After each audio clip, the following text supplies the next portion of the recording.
give a few short introductory remarks about the exhibition, and then I will have a few short bios for each of the artists where we talk a little bit about some of the interesting things that they've worked on. These will be very abbreviated bios because they are all extremely accomplished, and if I read their full bios, we would be here all day just listening to me read. And I'd much rather have time to have a wonderful conversation with the artists on the panel. So I encourage you all to go online, look at their work, look at their bios. They're all over the place, so you can easily find that information. Vivarium is an exhibition that's one of 3 exhibitions that will actually be opening right around the summer solstice for the next 3 years. These projects together will culminate in a series of projects that will include local artists, national artists, and international artists.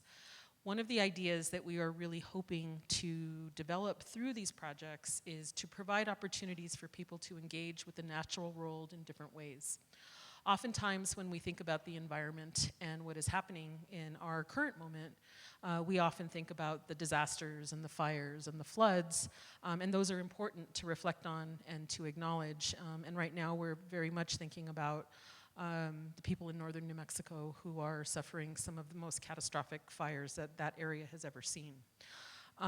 That being said, what we hope to introduce with these particular exhibitions is the way in which artists can engage with the living world in different ways that helps us all to think about how interconnected we are, not only with the human world, but with animals and land and all of the natural resources that we need to protect and care for on this planet. There are 2 artists in the audience, Irene Hardwick-Oliveri and Eliza Naranjo Morse. And one of the things that both of those artists really include in their work is the idea of care. And that's something that we like to point out and to focus on in the projects that we will look at going forward. So in Vivarium, there are 3 specific themes that we really tackled. And these 4 artists have layers upon layers of visual language that really engages with these ideas in different ways. So the 3 ideas that we're hoping to focus on today, one is storytelling and narrative. And how do painters utilize narrative to not only engage with their own stories and their own identities and their own sense of place, but also to reveal and present more universal ideas and issues that impact all of us. The second idea that we really wanted to engage with was art history. Each one of these artists has been thinking about and looking at and practicing their artwork for decades, and their art practice for decades. And so their studies and understanding of art history is also what gives a depth to their work. And then the third is this sense of how do animals teach us? What can they reveal? What stories can they tell, and how can we learn from them? So before we jump in to our conversation, I just wanted to do a very brief bio for each artist. Eloy Torres is a painter and songwriter. He was born in Albuquerque, New Mexico, and moved with his family to Barstow when he was 13. Since 1973, he has lived and worked in Los Angeles, creating an extensive body that includes studio paintings, public art, and music compositions. You'll find some of his many murals in Los Angeles, including portraits of Hollywood stars and the Pope of Broadway, which is a portrait of Anthony Quinn. His body of paintings engage with the human condition and psyche across time and place. His paintings often celebrate the beauty, history, and complexity of Chicano identity, but they also connect with more universal themes and narratives. Nathan Budoff. For over 25 years, Nathan has lived in San Juan, Puerto Rico.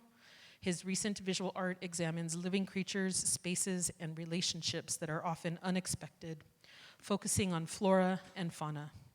Nathan's paintings defy gravity as the viewer is left to decide if we're in the sky, in the water, or on the land. Built environments and the natural world collide and embrace.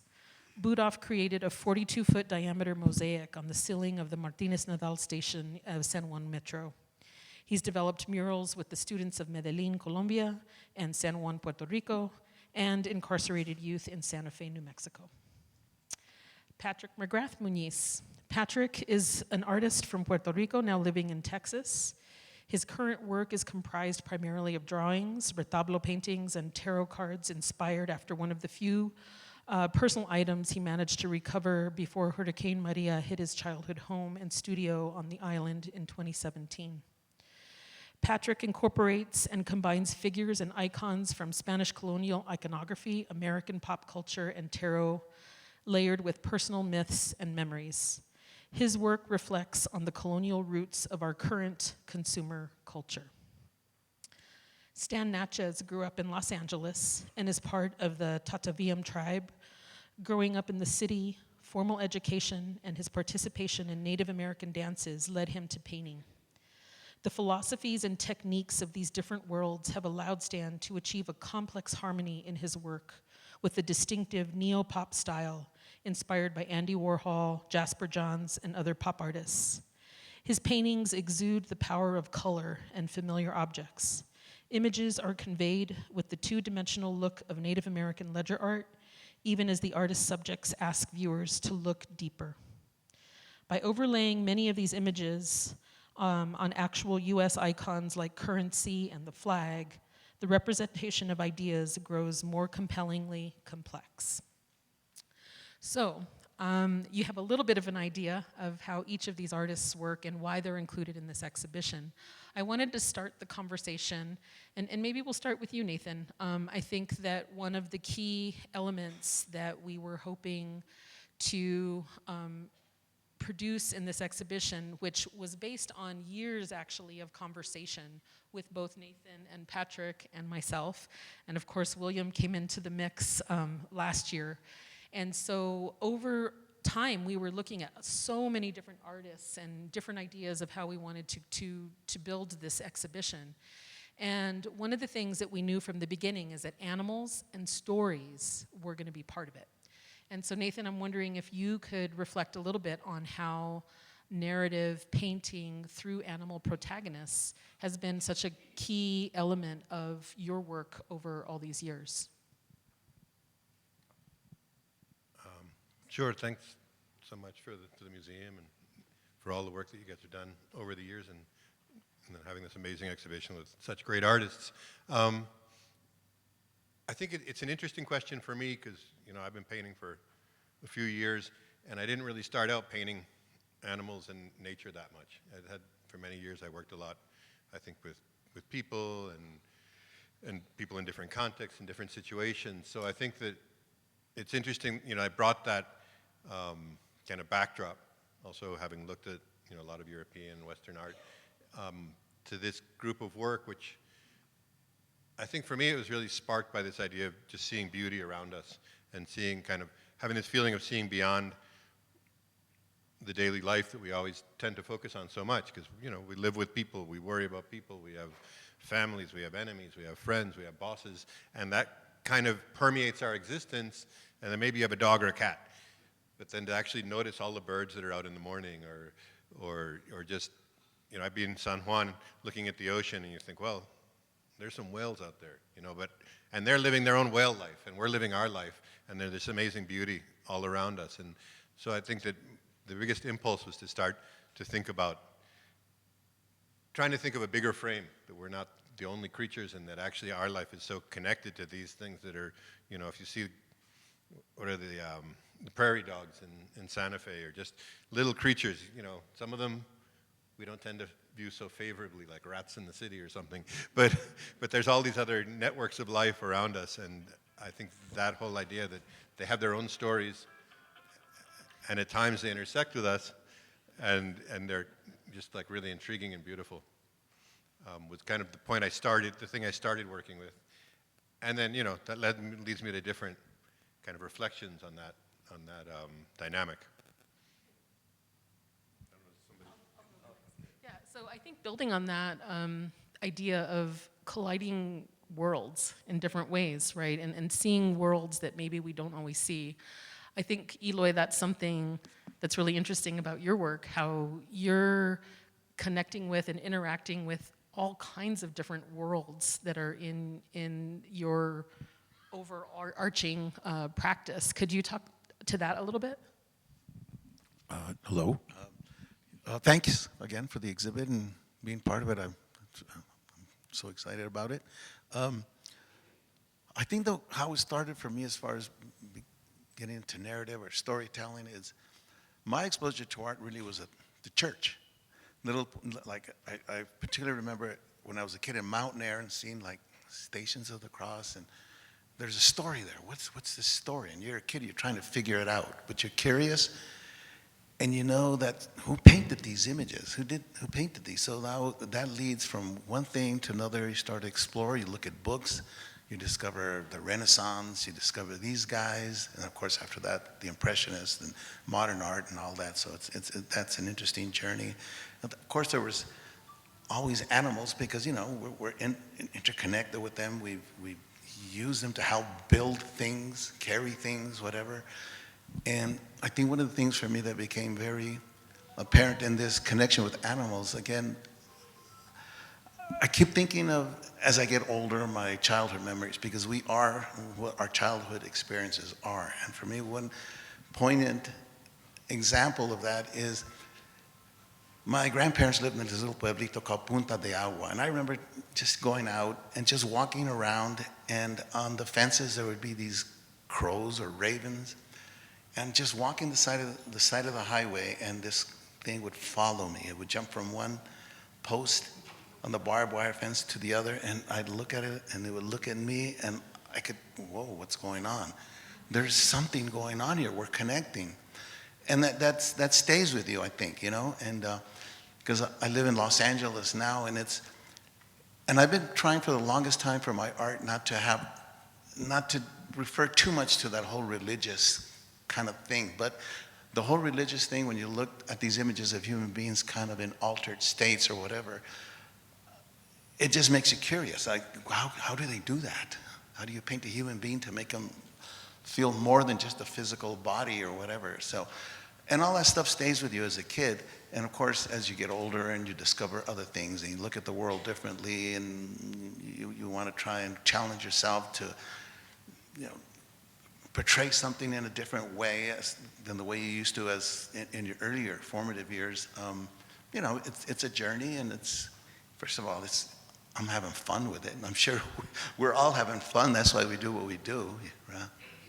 Thank you. That's wonderful. Let's pull on that string a little bit on religion, because I think for you, Patrick, that's an excellent segue into thinking about your practice and, again, negotiating these multiple worlds that are art historical, that are narrative, that are humans connecting with the natural world. I think those were all very much at the heart of our thinking together.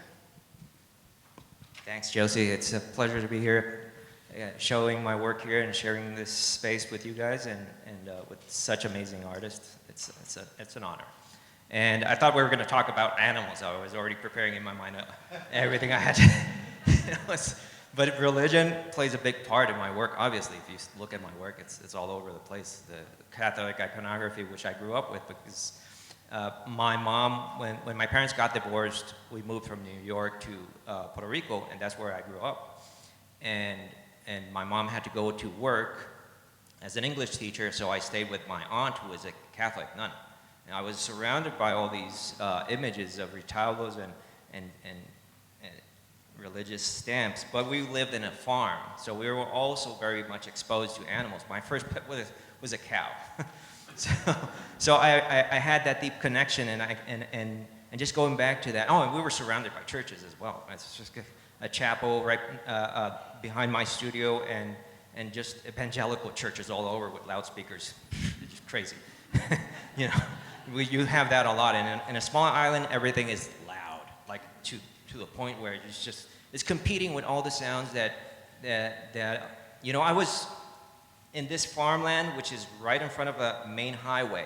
So in a way, I had 1 foot on nature and 1 foot on progress, so-called progress, with all the the fast food franchises and the churches right next to each other, and it made perfect sense once I left the place, because when you're immersed in that world, you don't realize it. It's like fish in water, right? So when I came here to the States and I started to develop my thesis at the Savannah College of Art and Design, like 20 years ago, I started to rethink and bring, all those memories came back to me. Plus, when I recovered my first drawings, which I was very fortunate to be able to save these from Hurricane Maria, which was devastating to the island, I realized my first drawings were of cats and dogs. And I was like, oh, okay. And now I'm working with religious imagery. I see connection with everything. Like there's a sacred aura to the world that just makes sense when you put it together in a story. And if you grow up with these images, it's just part of who you are. It becomes part of you. So. I kind of want to stick on this theme of growing up. Stan, I think in talking with you and reading about you, again, you were negotiating lots of different worlds and growing up in different places and experiencing different things. And I think that's really at the crux of your artwork. It's telling, your story as much as it's telling a history and a connection to land and place and understanding different knowledge systems. Would you mind speaking to that? No, no problem. First of all, I'd like to say thank Albuquerque Museum for inviting us here and thank all of you for coming. My background is education. I taught humanities, art history for 20 years. So I'm greatly influenced by the art history. And in my paintings, I use horses because you got to know for an artist, our life's experiences, if it's religious, if it's traditional, if it's non-traditional, it affects us on that canvas. So when I paint the horses in my paintings, it's because for us as indigenous people, our horse culture was only for 100 years. And we mastered the horse. But on the other hand, they killed the horses to cripple us, the Comanches and other warriors, because they mastered the horses so much. But most importantly, the things that I have seen in history and even the time that we live in, I have birds in some paintings that have viruses on them because there was a time after the Gulf of Mexico when they had the hurricane there, like 500 birds just fell out of the sky. And they didn't put very much of it on the news. So whatever happens to us will happen to nature, and whatever happens to nature happens to us. We all learned that from that coronavirus. But probably most importantly for me is in my life experiences, I grew up very urban. Very, very urban, but had a traditional influence. So when I met my wife in college, she's from Taos Pueblo, and she was saying, have you had venison? I'm like, no. Have you had elk meat? I'm like, no. Have you had buffalo? No. What kind of Indian are you? I'm like, I'm an urban Indian. USDA approved, And, come on. So for me, I think that those experiences growing up, I left Los Angeles, went to South Dakota, and my stepfather was from Pine Ridge. He was doing his PhD. So he influenced me not only in education, but in ceremonies. So going through Sundance and other ceremonies brought me some balance in life. Because I think probably most importantly for us as artists, we kind of travel through time from our own life experiences. Very similar to this other artist, my parents divorced when I was quite young. And I had to kind of understand myself in a different way. So I used art as an outlet. And I started painting when I was 7, and people asked me, do you remember your first artwork? And I'm like, drawing in the dirt with a stick. Because I remember my oldest brother was a bully, and he would mess it all up, and I would cry. And I was like, that's my drawing, It's like, it's in the dirt. But you see, those experiences carry us through life. And as an art historian, I think probably most importantly for me is to be able to examine what us as indigenous people, modern, traditional, taking the best of both worlds has helped us balance our lives. You can't have the traditional without the modern. We need both, because with that, we are better to balance our lives. Thank you.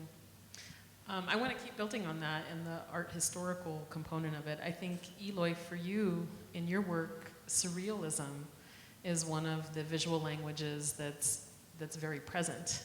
And your examination of the human mind and the way that the human mind works, and connecting also to this idea of how are we thinking about psychology, right, of the way that we make work. And I'm wondering if you could speak to that. Well, I hope this answers your question. I'm going back to my childhood. There was these journeys that we'd take from Albuquerque to Punta de Agua. And for me, living in Albuquerque as a kid was like living in New York. You know, you're a kid, everything seems huge and big. But we'd take these journeys from Albuquerque to visit my grandparents in Punta, and then depending on the time of the day, if the sun was going down, all of a sudden the skies opened up, and the universe was amazing. It seemed like, you know, the stars were there, and to the point where it was overwhelming. I just didn't know how to handle it. It was like this incredible, powerful something. And I remember being when at my grandmother's house, I was like always like nervous and afraid because there was something lurking out there. I didn't know what it was. It was just overwhelming. And my grandmother was always a calming effect. It's all fine. It's fine. There's nothing out there. But I know, I feel something out there. And the funniest, craziest thing, when I went to Otis many years later, we took a field trip to the Southwest, and I asked my grandmother if it's okay if there was 10, 15 of us kids, if we could spend the night at my grandmother's house. We spent the night, and one of my art teachers says to me, "Do you feel it?" "Do you feel it?" And I go, somehow he feels it too. Something was going on. And again, you know, those things are part of you. And I've taken that to LA, so now I'm living in LA, and somehow I'm putting all of these life experience, whatever they are, together. It's part of being a human being, and just being open, receptive to it, and let it come out on the works that you do. And it's a subconscious kind of thing. It's not like you sit down and you intellectualize it, and I'm going to do this, and I'm going to have this big talk about it, and I'm going to sound really smart, and I'm going to blah, blah, blah, blah, blah, blah, blah. It's an intuitive thing. For me, it's always been that way. And dreams, it's kind of like dreaming. It's like, what does that mean? What does that dream mean, you know? Yeah, basically. Maybe, Patrick, since you're nodding, do you want to talk a little bit about dreams and intuition and how that plays in your work as well? Absolutely. I agree with Eloy. I can relate to those stories because when you go to art school, for those of us who have been through the education system, they teach us to theorize, read all these books, analyze your work, justify every single symbol or way of method or technique that you're using, justify everything, and present it to a panel. But what seldom, what really gets overlooked with all these, with this whole process is that art is really intuitive, like you say. There are many things that we really cannot put a label or word to it, and it's unexplainable. It's just like nature, like looking at a starry sky, or being simply in awe of the beauty of a landscape. And I feel that art should not be that different from what nature produces. It's a non-verbal experience, and you have to take it in as it is. Just like dreams, it's subconscious. And that's what makes it so fascinating and so seductive, because you keep discovering something new. Even with my own work, when I go back, it's like, wait a minute, this was my initial intention and purpose of representing this archetype, but now I'm finding something new because someone pointed it out. Oh, you meant this? Oh, okay, well, maybe I did. Well, I didn't think about that, because the art already has a life of its own, and it already is, it's like a child. And it becomes independent from your own agency. It just wants to say, I'm here, and I have this message. You might not know it, you'll find out, and some other people might interpret it differently. So. I mean, I think it's really interesting to think about that aspect of how the work starts or where work comes from, because I know that there are some pieces I have, and probably a few of the pieces there in the show, that I kind of had that idea. Oh, it's going to be, this tiger here, a whale here, there's something here, I'm not sure what it is. But a lot of times I'll have at least one of them. But rarely am I just kind of like, oh, I don't know, what can I do? Let me get It's like there's something that kind of comes up in you, and I start thinking about it. Maybe I'll do a sketch. Maybe I don't even do a sketch, but it kind of, it's something that, I don't know, it's like an intuitive source that comes up. in my mind as a visual reference, actually. The interesting thing I think about it is that it's more of a visual spark than a linguistic spark. You know, you're not thinking a thought, you're thinking like an image. It comes, oh, this thing that looks like this.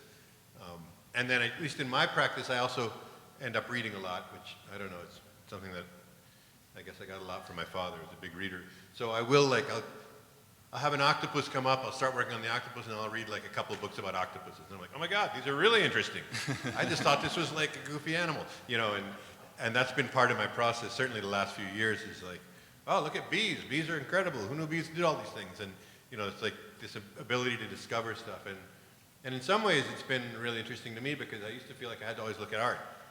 I mean, looking at art is, I think, an important part of all of our background, but it's also really interesting to just look at stuff, things in the world, other things that aren't necessarily, you know, we already have, after a few years, you already have a lot of art references, so then it's really interesting to learn about cultures and creatures and other things that are around us. I feel like in composing this exhibition and just seeing the works on the wall, that the animals lend themselves very easily to allegory. And we've already heard expressed sacred and secular points of view. And you know, is that the case for all of you? This that animals are sort of intermediaries for parables, life lessons in that way, whether it's that ineffable quality as a child confronting nature for the first time and developing a language for it, whether it's verbal or visual, or is it religious traditions, or to your earlier point, Nathan, you know, we're people living people lives, those are whales living whale lives. Is there a caution about layering too much of our own meaning onto the animal world and, in a sense, blinding us to the lessons that they wish to put forth into this world? I don't know if you want to speak to that, Nathan, or if anyone else wants to jump on that. I mean, I know it's always been a big thing in like, I guess since Descartes, that we should think of animals kind of as machines, and that we shouldn't, you know, that they're just things that operate on instinct, and any kind of notion that we think of animals as having like memory or emotion or learning is like a anthropomorphism, but I don't really buy that. I mean, I think that clearly we have certain ways of working as human beings that are different than the way bees work or the way whales interact, but obviously there's a lot we don't know about, especially those creatures that don't live right with us all the time. But I also feel like clearly they're not that dissimilar to us, you know. Like they have a lot of the same body parts and they do a lot of the same things and they have children and they eat and, you know. Like I think it's less of a danger. I think it's more natural to think that a lot of animals function very much like people do, with their own filters, with their own conditions, than it is to think that they're somehow, you know, little robots that follow instinct and don't have any kind of emotional or intellectual life. I mean, that's kind of off the art topic. Yeah. Well, I want to go on a little bit more off the art topic, a tiny bit, in terms of thinking about how your work, though it's very much researched and art historical and built on your experiences and memories and stories, but each of you also is engaging with current issues in very specific ways. And I think Stan, in your work in particular, is grappling with a very complex history and asking us to see that history as we continue to exist in the current moment. I think probably most importantly is that I'd like to share with all of you that I have no anger or no bitterness for what's happened in history. My grandmother taught me, who I was raised with mostly, is that if you have hatred and anger, it's a disease. And after a while, you don't know what you hate, you just hate. So my grandmother told me stories that in the early days for us, the animals, we were able to talk to them, and the animals talked to us. We were able to communicate with them. And a great man told me, Oren Lyon said, you know, Stan, when all the wolves are gone, man is next. So being raised with a grandparent and all our influences in art schools and having art teachers, one of the funny things he said remind me of a guy from LA. His name was Ramon Cisneros. And I go, how do you paint clouds? And he goes, you have to feel like you're on clouds. And I was like, and I was 16 years old. I'm like, okay. So, you know, and then I think when you talk to those elders, a lot of times when you're 12 or 13 years old and they're telling you a story, you don't quite understand it until later on in life. And my grandmother told me that in the old days, we would take care of our elders. And we had a house for the grandpa or the grandma in the back. And the little boy goes to the house in the back to see his grandpa, and the grandpa was cold. So the little boy goes to the main house and asks his dad, "Can I get a blanket?" And the boy starts cutting the blanket in half, and the dad goes, "What are you doing? That's a new blanket." He goes, "I'm going to give half to grandpa, and I'm going to save the other half for when you're old." So those kind of stories, all our life's experiences come onto that canvas. And you know, if you think about Native people, of what we lost and what we've gained and what we've given, 65% of the world food supply is indigenous to the world. There was no chocolate, there was no corn, there was no squash, there was 23 different types of potatoes in the arrival of Columbus. You know, I think that people don't understand our contribution. The American Constitution actually was influenced by the Iroquois Nation. The Iroquois Nation had their constitution prior to the United States. Benjamin Franklin got wind of it, and he took some of that. So all the things that we have influenced us up to modern time. I use a lot of oil companies, and people say, "Why oil companies?" Because us as indigenous people, we didn't only lose our land, our languages, our songs, our dances, but all of that's been a rebirth for us. But most importantly, we lost all our resource rights. And now the tribes that do have oil in their land, oil companies are doing side drilling. They're drilling down and then going sideways and taking the native land oil. So not only the gold and uranium, oh, I thought I was being cut off again. You know, I get it. They told me when you start talking like Trump, you'll be cut off. So I mean, I thought I got a little long-winded, but just to be really brief. I think most importantly for us as artists, our life experiences had great impacts on us, and you can see it on the canvas. Myself, as a retired art teacher, born and raised in Los Angeles, me and my family, we have a gallery in Santa Fe, and both my boys paint, I paint, and my wife does beadwork. And I think all of us influence each other. And someone asked me, "What's your greatest inspiration?" And I would say it has to be my family. My boys being inquisitive in my studio at 4 and 5 years old. I'd like to thank all of you for just laughing at the few things that I have said, because my wife doesn't think I'm funny.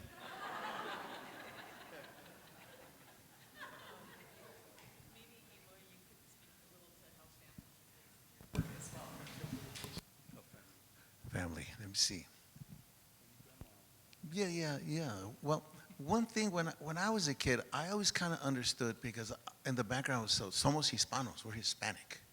And I go, okay, what does that mean? When you're a little kid, you're trying to grasp it, because all this stuff is being thrown into your hard drive. The hard drive's empty and stuff's coming in. So you're like, okay, what does that mean? We're Hispanic. And then my dad used to love to sing Mexican songs when he was a kid. I mean, because my dad was only 18 and a half when I was born, so I saw my dad growing up from a young man to middle age to old age. And he was romantic about Mexican music. What is it, Hispanic? Somos Mexicanos. This was all Mexico at one time, and this and this and that. So then now I'm thrown for a loop again, trying to figure, okay, well, this whole identity thing. The only thing that I kind of knew is that part of us came from Spain, mixed with the indigenous people from here. And you kind of, if you look at a map of Europe, countries are so close, they're probably mixed over there. And I'm sure the native people from here traded with each other. They're mixed over here. I'm a little bit of that, and I'm a little bit of this. How beautiful is that? I'm not going to let somebody tell me you're this and you need to conform to that. I said, because we're much more than that. And I'm into embracing the totality of who we are. And every part of us has a beautiful thing to offer to humanity. You know what I mean? You can always pick, oh, these people were terrible. Not all of those people were terrible and did these things. You know what I mean? There's good and there's bad. And I just love the idea that I'm all over the place. I love it, because as an artist, if I choose to pick on a subject matter from this part of my tree, I'm good. Or on this side, I'm good too. So I just love the fact that I can be that diverse if I choose to be. It's interesting when Nathan and Patrick and myself were working on an exhibition called Puerto Rico Defying Darkness. I had some questions of my own about why would I be someone who's interested in doing this project on Puerto Rico. And it turned out that there's a lot of commonality between the layers of colonialism that exist here in the Southwest, obviously in places like California, and also on the island. And I think that that is something special in the way that each of you thinks about and works. And I wanted to kind of shift gears a little bit and think about what are some of the political messages, and maybe Eloy, will just stay with you for a second, because I know one of your works in the exhibition actually deal with themes of migration and immigration. And one of the ideas that I really wanted to get at with this exhibition is thinking about how in our current worlds, this idea of people having to leave their homes, not just because of disaster, not just because of wars or things like that, but just generally because climate refugees are going to become an important aspect of the way that we all have to think about the world. And I think that your work in particular spoke to me in that way. Well, my dad migrated from Albuquerque to California looking for work, trying to find a better opportunity. We ended up in Barstow because he was not happy with the first job he got in Torrance, contemplating going back to come back to New Mexico. He got temporary work in Barstow, which ended up being permanent. So I guess that's one example that I can use. And as far as this piece goes, it's when Hillary was running for president versus, we know what happened. I was like, I want to see I would love for a woman to become president in my life. I want to know if there's going to be much of a difference or if it's going to be the same old, So when I was working on this painting, the cinder figure went through a lot of transformations. And she ended up being a woman of color, bringing people from one destination to another, but we know how ironic life is. To this boat, and there's a little bit of trash here, and you can see litter in the waters here, and it's a little bit of a rust bucket of a boat. So it's like you don't know. Where are we going in this rust bucket of a boat? It's supposed to take us from this station, but there's no definitive answers in life. You make a move and you go for it and see what happens. That's kind of the story behind that. And there's the crows again, and then because of the West Coast, these types of animals, birds. Thank you. I kind of want to give each of you a chance to talk about one of the works in the exhibition. Stan, I think that on the theme of, hope and discovering in your work the story of the white buffalo, I wonder if that's something maybe that would be important to share based on the work in the exhibition. So two of the paintings I have up have the white buffalo in it. And Lakota way, they said that there would be a rebirth of a white buffalo. The white buffalo has been born in our lifetime. And they say when that white buffalo would be born, there would be a rebirth in culture and song and dance. In the last 10 years, there have been more traditional songs written than the last 50. Tribes throughout the whole country are having language programs to reintroduce their language, to learn their language again, to learn their songs and their dances. The thing that the European people came, they thought if they would take the land and kill the buffalo, that we would just assimilate. But the thing that they left us is our elders, our spiritual people.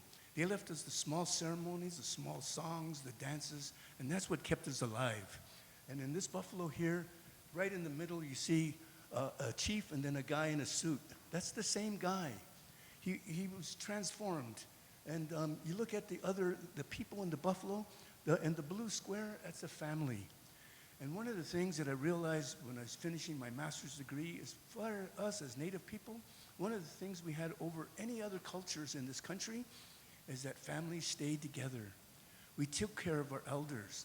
We didn't send them down to Florida So we really took care of them, and we still do. I took care of my mother-in-law until she was 98. She was from Taos, Ranchos de Taos.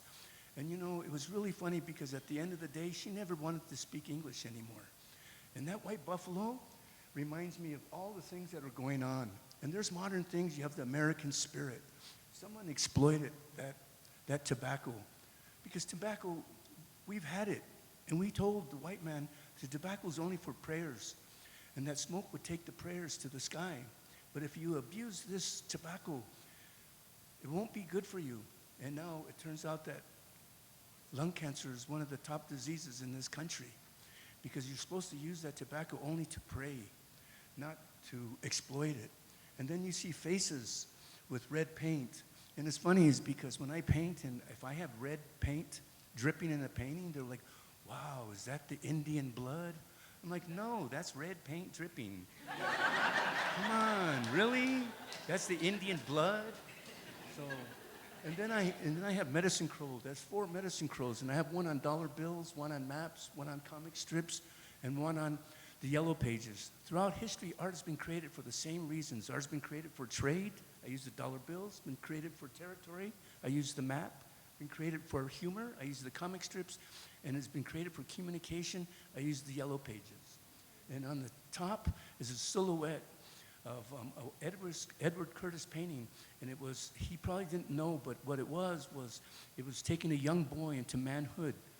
And we've always had manhood ceremonies and womanhood ceremonies because it puts something, other cultures have that too. Because when you have a womanhood ceremony, from this day on, this young girl knows how to be a woman. This young boy knows how to be a man. He don't go through college just breaking windows and acting crazy because now he has responsibility as being a young man and a young woman. And we're lucky to have those ceremonies that still exist in the 21st century. Thank you.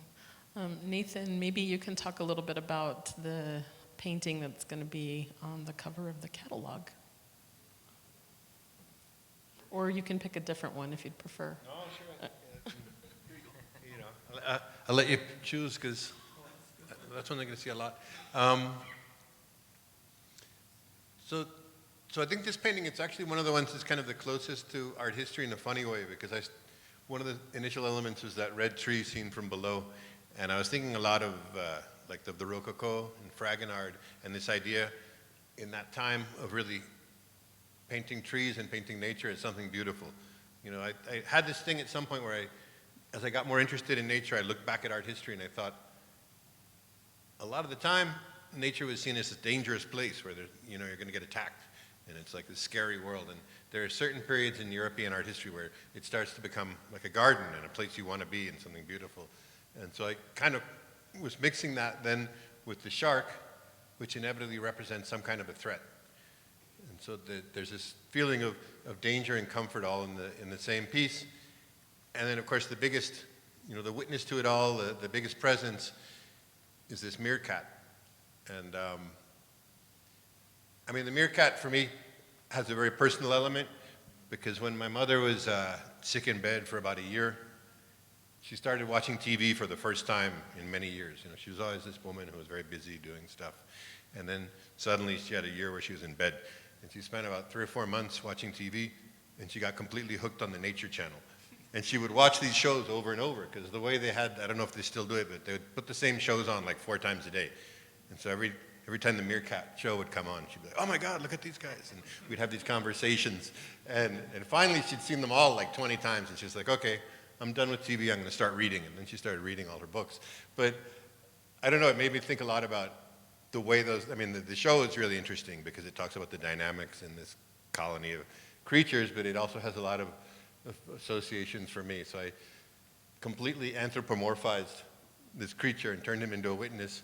And at the same time, I put in some of them in white silhouettes because it's this sense of the absence and the danger and the fragility of everything. I mean, certainly of the natural world, like the way animals and species are just disappearing from our life, but also the sense of time, like even in our own life, we have people we love and they're here and you get to share with them and then something happens to them and suddenly they're not, and it can obviously happen to us. So it's this whole feeling of the fragility of life in an environmental sense, but also even of life just in our own personal existence, that all of this is so beautiful and momentary, and you have to keep an eye out.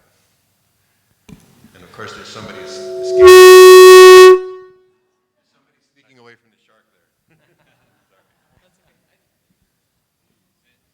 They got too close to each other. Is that working okay? It might be too close there, yeah. Patrick, I wondered if I could ask you to talk about a particular work. I'm interested in the Hidden Place. Hidden Force, excuse me. I was misreading that.